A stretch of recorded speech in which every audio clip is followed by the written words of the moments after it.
अस्सलाम वालेकुम जी। सब वीरां दा की हाल चाल है? सब ठीक ठाक होणगे।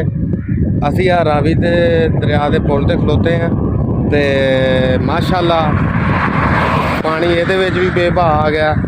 जिमीदार वीरे थोड़ा जिहा ना तैयार हो जाओ, एक होर परेशानी वास्ते तैयार हो जाओ। और मीर अहमद मस्ताना साहब मेरे नाल आए ने तो उन्होंने को पुछ दस करने कि कितना क पानी है, कितना क नुकसान कर सकता है। ठीक है,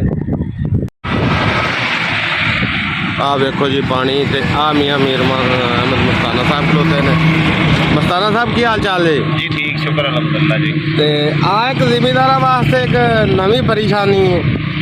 पूरे पाकिस्तान ਦੇ ਵਿੱਚ ਬਾਰਿਸ਼ਾਂ ਦਾ ਬੜਾ ਜ਼ੋਰ ਆ। हाँ जी, ਔਰ ਪਾਕਿਸਤਾਨ ਹਜੇ ਤੱਕ ਇੰਨੀ ਅਸੀਂ ਦੁਨੀਆ ਚੰਦ ਤੇ ਪਹੁੰਚ ਗਈ ਤੇ ਹਜੇ ਅਸੀਂ ਇਹ ਨਹੀਂ ਹੋਏ ਵੀ ਅਸੀਂ ਇਸ ਪਾਣੀ ਨੂੰ ਸੰਭਾਲ ਲਈਏ ਤੇ ਕੋਈ ਬਿਜਲੀ ਪੈਦਾ ਕਰ ਲਈਏ, ਕੋਈ ਡੈਮ ਬਣਾ ਲਈਏ। हाँ जी, ਹਜੇ ਤੱਕ ਨਹੀਂ ਹੈ ਸਾਡੇ ਕੋਈ ਸਿਸਟਮ ਬਣ ਸਕਿਆ।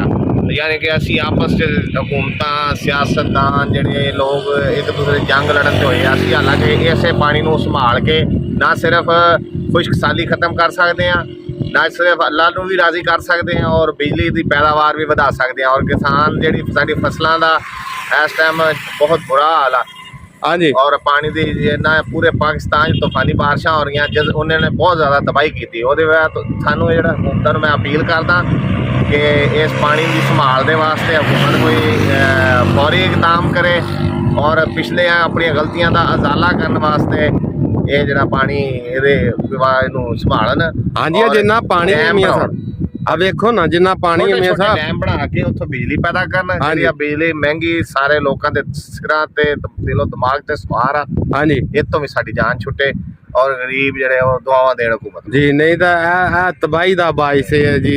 अगे फसलों तो अगे बिल्कुल तबाह हो गई वा। ठीक है, आ वेख लो जी सारे पासे इधर है रावी है जी। रावी की है सूरत हाल है, बाकी तुसीं आपे हिसाब ला लो बाकी दरियावां दा की होएगा। तो इंशाअल्लाह तुहाडे नाल फिर एक नवी वीडियो नाल हाज़र होवांगे। तो कल वास्ते इजाज़त दिओ। अल्लाह हाफिज़।